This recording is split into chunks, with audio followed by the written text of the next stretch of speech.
ॐ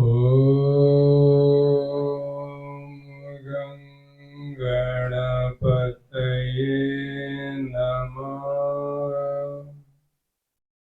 या कुन्देन्दुतुषारहारधवला या शुभ्रवस्त्रावृता या वीणावरदण्डमण्डितकरा या श्वेतपद्मासना या ब्रह्माच्युतशङ्कर प्रभृतिभिः दैवी सदा वन्दिता सा मां पातु सरस्वती भगवती निःशेषजड्यापः अनन्तकोटि ब्रह्माण्ड नायक महाराजाधिराज योगिराज सच्चिदानंद प्रतिपालक शेगाव समर्थ सद्गुरु श्री गजानन महाराज की जय। गण गण गणात बोते।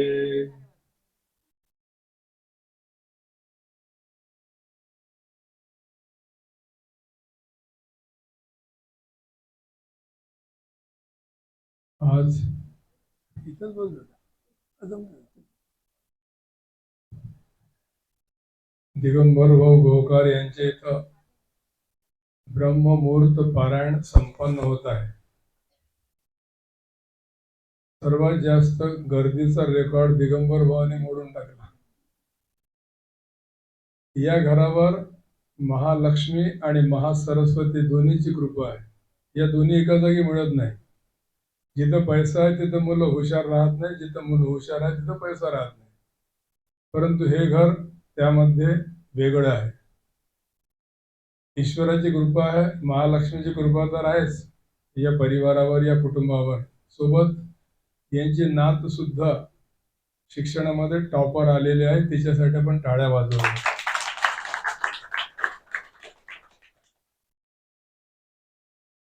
एक मला फक्त 15 ते 20 मिनिट द्या, आपसात बोलू नका, कारण मी बोलत नाही, महाराज माझ्याजवळ बोलवून घेतात। लक्षपूर्वक ऐका, तुमच्या खूप कामी येईल, स्वभावामध्ये परिवर्तन येईल, घरामध्ये समृद्धी येईल, कोणत्याच गोष्टीची कमी राहणार नाही। संकट आलं तरी भीती वाटणार नाही, मरणाची भीती वाटणार नाही।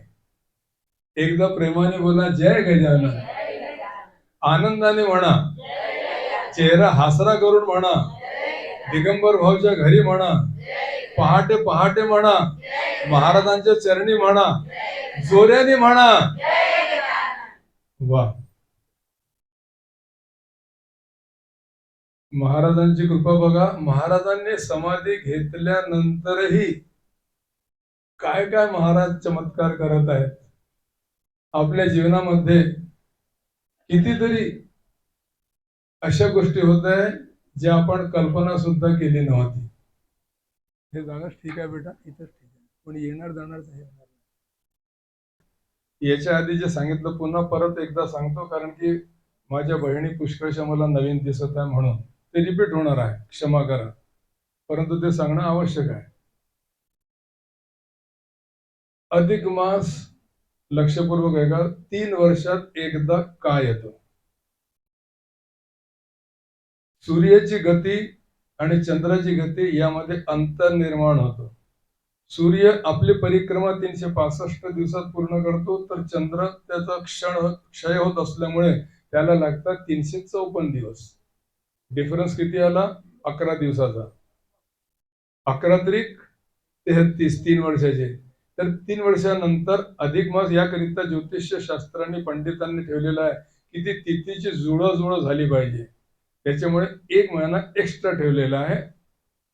12 महिन्यानंतर 13वा महिना। दुसरं, 33 वस्तूंचं महत्व याकरिताच आहे या दिवसामध्ये, या 1 महिन्यामध्ये, कारण की 11 त्रिक 33।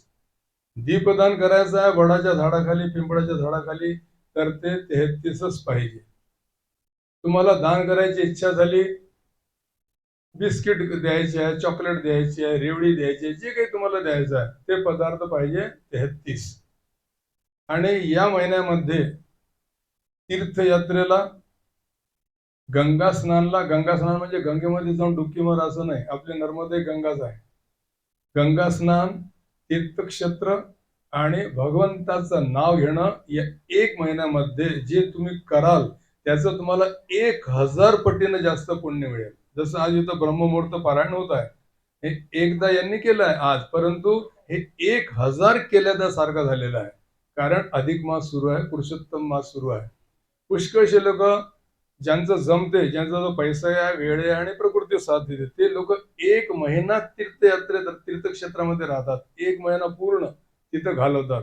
कारण तिथं रोज गंगा स्नान होत आहे, रोज साधू संतांची भेट होत आहे, रोज संकीर्तन होत आहे, रोज देवाचं दर्शन होत आहे. म्हणून पण आपल्याला ते जर जमत नसेल तर आपल्या घरीच गंगा आहे, आपल्या गावातही गंगा आहे, ते गंगा स्नान आपण करू शकतो. आणि जे तीर्थक्षेत्रामध्ये नामस्मरण करतात ते आपण आपल्या घरी सुद्धा करू शकतो.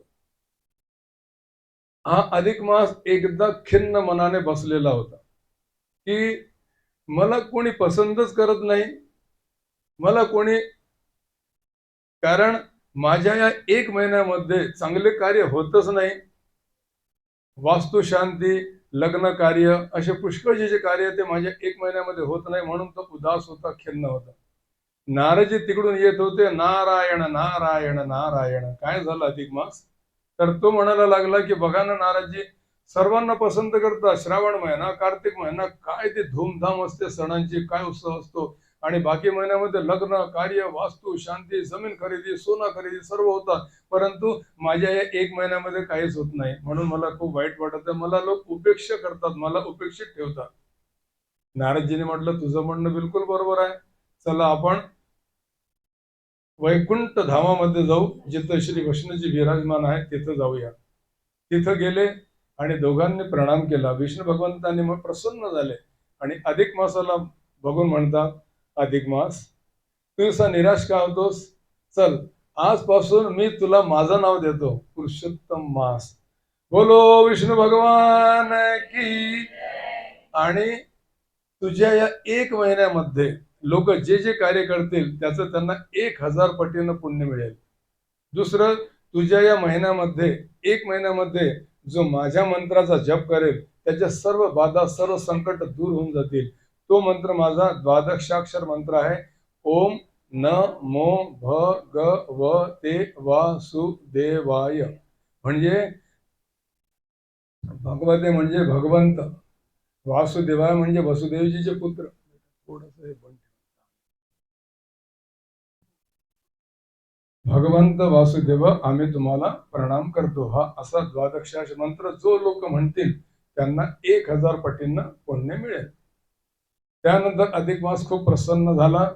आणि दुसरं तुम्हाला पुन्हा एक सांगतो महत्वाचं, की या 1 महिन्यामध्ये गौमातेची जितकी सेवा करू शकता तितकी सेवा करा ती, कारण तिच्या आतमध्ये 33 कोटी म्हणजे 33 प्रकारचे देवता निवास करतात.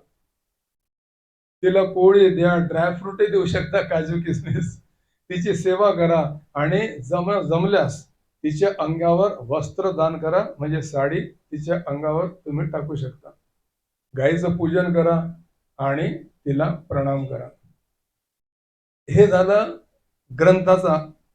ग्रंथाचं विवरण. आता मी तुम्हाला माझ्याकडून सांगतो.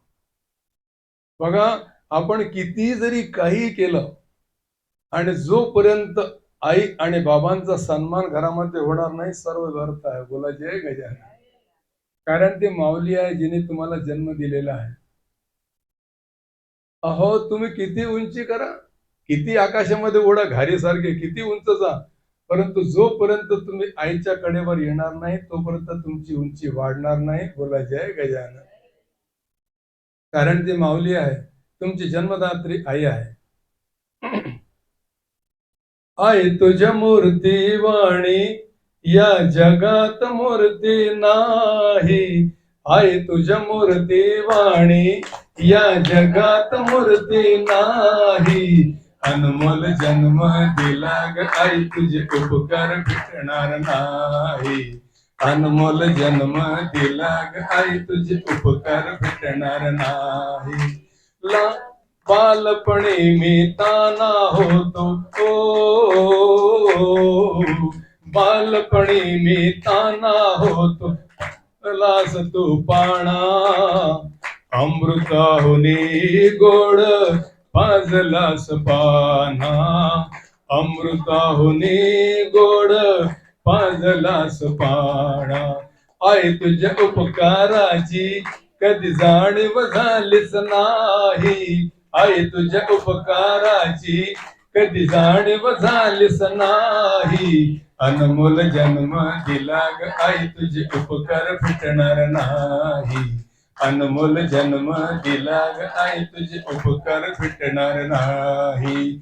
आई तुझ्या मूर्ती वाणी या जगात मूर्ती नाही, आई तुझ्या मूर्ती या जगात मूर्ती नाही, अनमोल जन्म दिला ग आई तुझे उपकार फिटणार नाही, अनमोल जन्म दिला ग आई तुझे उपकार फिटणार नाही.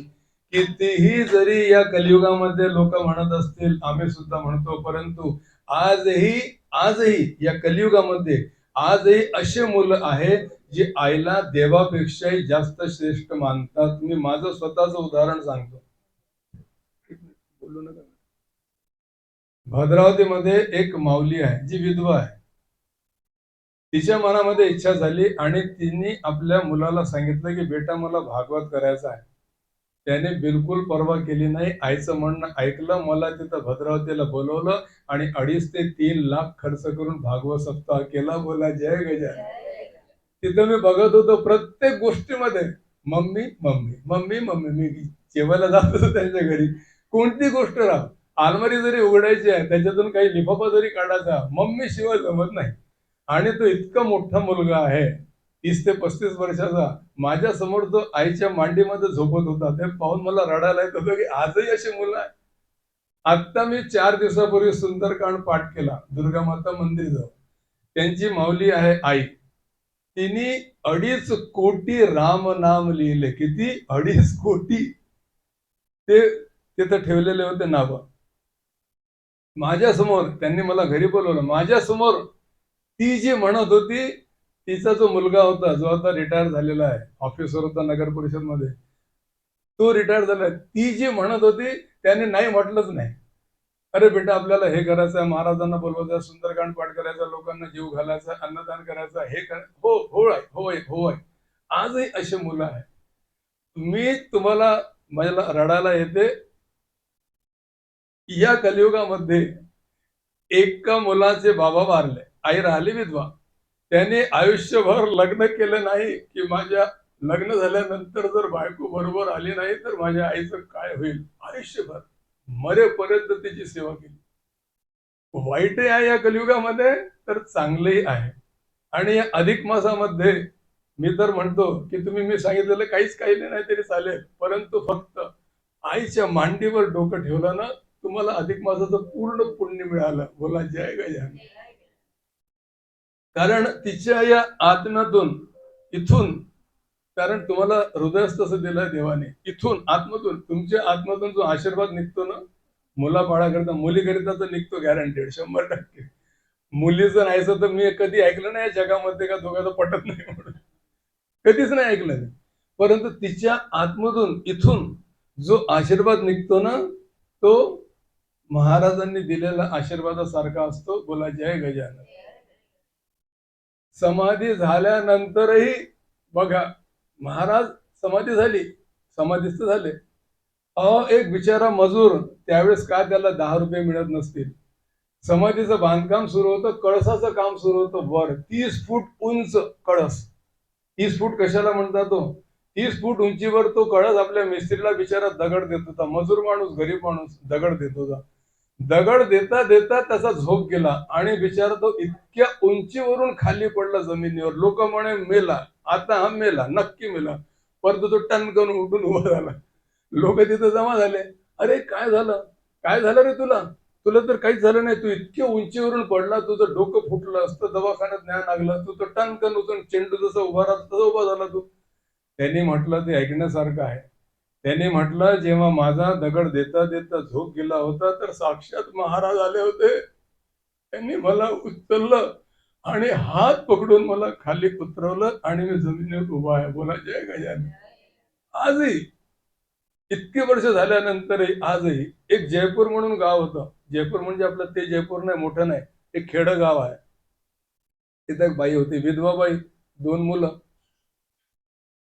ते महाराजांच्या दर्शनाला आले. रामनवमीचा दिवस, सर्वात मोठा दिवस आपल्या महाराजांचा शेगावमध्ये.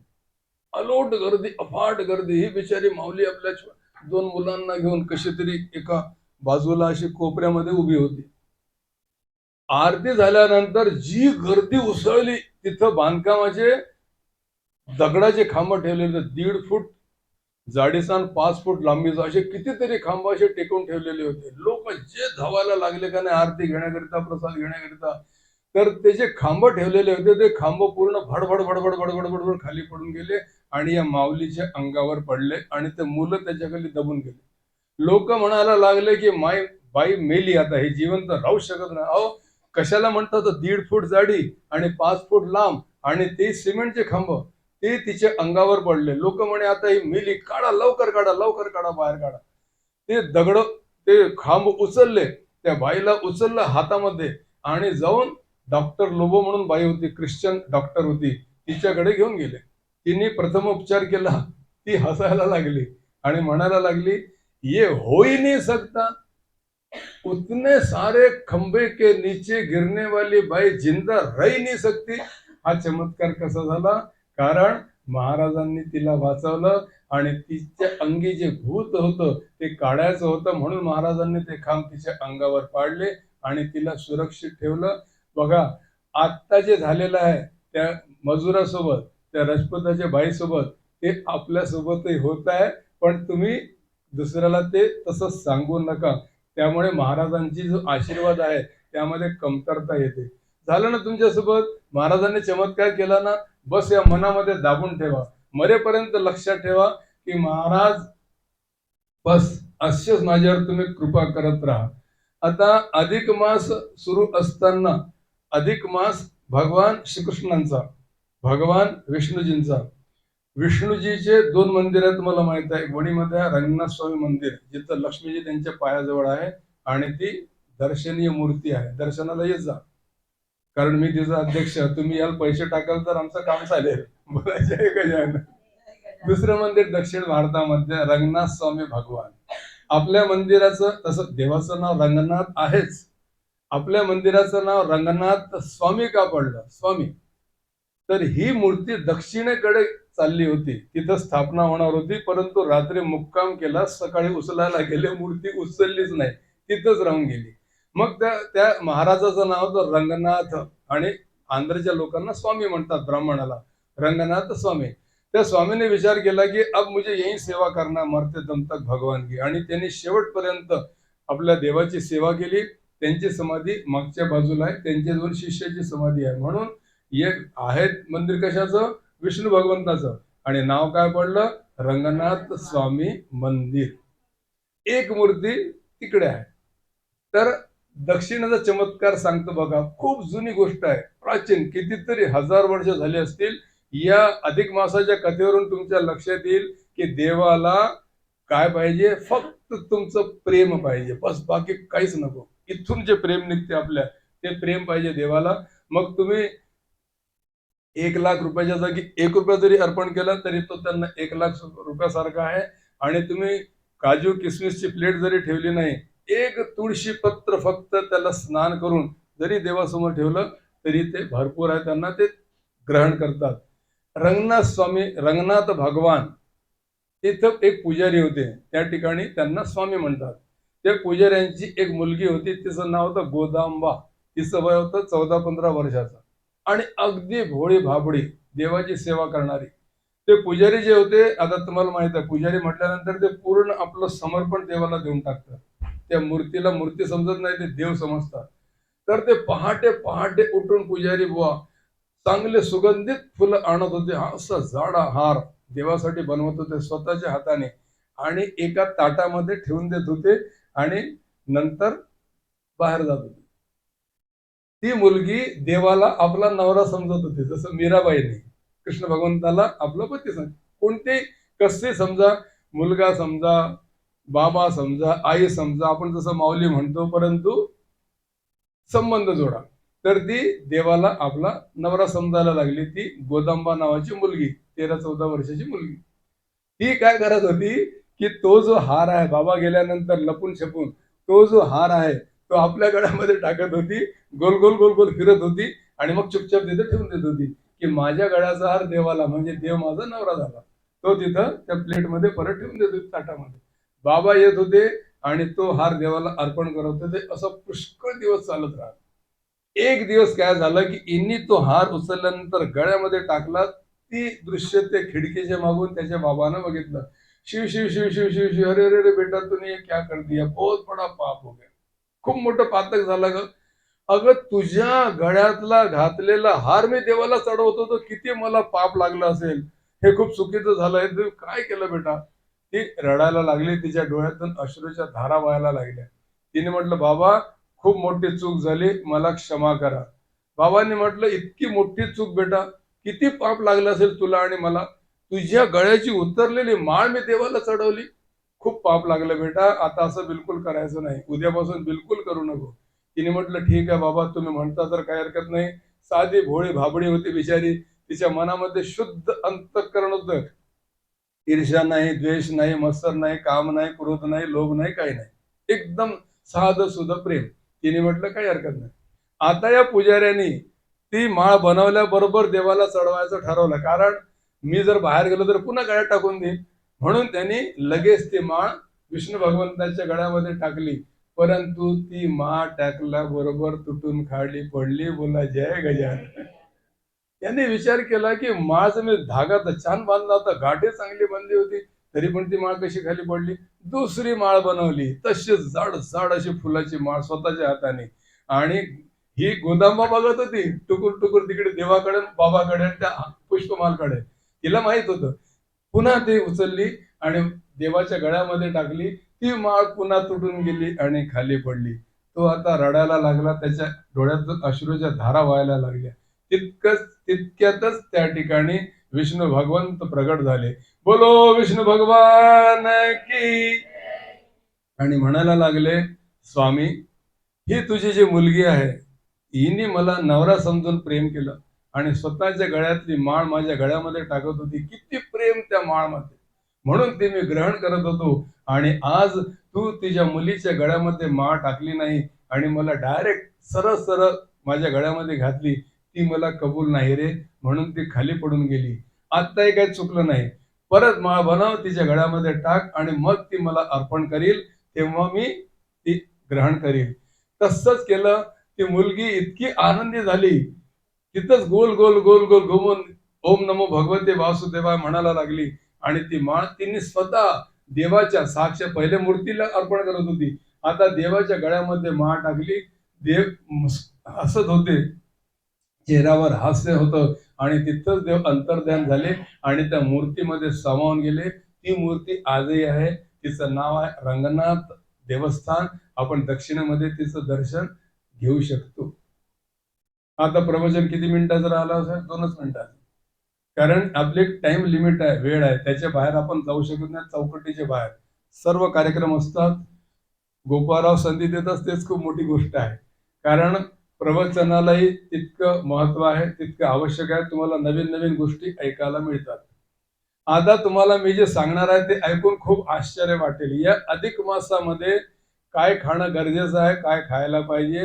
श्रीखंड, दही, काकडी आणि वांग्याच्या बाबतीत पुष्कळशा लोकांना भ्रम आहे. तो मी भ्रम दूर करून देतो. वांग्याला तुच्छ समजतो आपण, अरे रे रे, नाही खायला पाहिजे, वांग्याची भाजी बेकार आहे, नाही खायला पाहिजे, कोणी सोडूनही देतात. परंतु ग्रंथामध्ये, श्लोकामध्ये या 4 गोष्टीचं वर्णन आलेलं आहे. वांगे, दही, श्रीखंड आणि काकडी. ही जर अर्पण केल्यानंतर आपलं मन शुद्ध आणि पवित्र राहील. आणि 15 तारखेपर्यंत आहे अधिक मास. जितकं होते तितकं पुण्य कमवून घ्यावं. जितकं दान करू शकता तितकं दान करा. जितकं भगवंताचं नाव घेऊ शकता तितकं घ्या. आणि आजपर्यंत तुम्ही जर केलं नसेल तर आत्तापासून सुरू करा, जितका वेळ मिळते तितका. कारण की वेळेची खूप अडचण आहे प्रत्येकाला. झोपतो तेच खूप झालं आपलं. नाहीतर ते 6 तास तरी चांगले जातात. 18 तास तर डोक्यावर तापच राहते. डोकं गरमच राहते. थंड राहतच नाही. तर मी सांगतो ते करा. भगवद्गीता आहे आणि श्रीमद भागवत पुराण आहे. या ग्रंथामध्ये 10 मिनिट, 5 मिनिट काहीतरी वाचा. परंतु ग्रंथ अध्ययन करणं आवश्यक आहे. बीजग्रंथातच पाठ तुम्ही करतात. परंतु भगवद्गीता 18 अध्याय तुम्हाला माहित आहे. 900 श्लोक आहे. 700 श्लोक आहे वाटते ते. आणि भागवत महापुराण थोडं थोडं. असं काही नियम नाही की आता 15 दिवसामध्ये पूर्ण भागवत झालं पाहिजे. टेन्शन घ्यायचं नाही. जसं जमलं तसं. जसं मी तुम्हाला देवाचं नाव घ्यायला सांगतो, गण गण गणात बोलते ओम नमो भगवते वासुदेवाय. नाही जमलं एखाद्या वेळात. एखादा आपण उपास करतो, नाही उपास करणं झालं.